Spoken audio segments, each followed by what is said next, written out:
எல்லாருக்கும் வணக்கங்க. இன்னைக்கு நம்ம கிரகணத்தை பத்தி பார்க்கலாம்.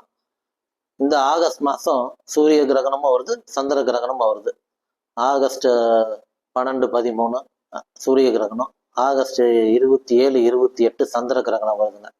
பொதுவாக கிரகணத்தன்னைக்கு நாம எந்த ஒரு முக்கியமான நல்ல விஷயங்கள் செய்யக்கூடாது. ஏன்னா கிரகணத்தன்னைக்கு சூரியனும் சந்திரனும் கம்ப்ளீட்டா ராகு கேதுவோட தன்னுடைய பவரை இழந்துருங்க. சரிங்களா?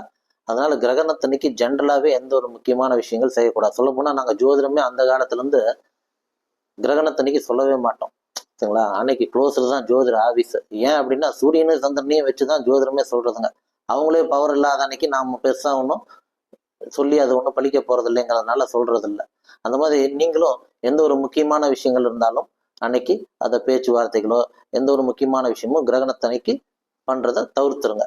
எந்தெந்த நட்சத்திரங்கள் இந்த கிரகணத்தன்னைக்கு கவனமா இருக்கணும் அப்படின்னா ஆயில்ய நட்சத்திரம், மக நட்சத்திரம், அவிட்ட நட்சத்திரம், இந்த 3 நட்சத்திரம் கண்டிப்பா கவனமா இருங்க. மேக்சிமம் இந்த 3 நட்சத்திரம் எனக்கு ஃபோன் பண்ணுவீங்க நம்ம ரெகுலர் கிளைண்ட்ஸு. முன்னாடியே தான் சொல்றேன், எந்த ஒரு முக்கியமான விஷயங்கள் அன்னைக்கு செய்ய வேண்டாம். மைண்டை தேவையில்லாம மன அழுத்தம் பண்ணிக்க வேண்டாம். கிரகணத்தன்னைக்கு என்ன யூஸ்வலா ஃபாலோ பண்ணுமோ அதை ஃபாலோ பண்ணுங்க. நல்லதே நடக்கும். வாழ்த்துக்கள்.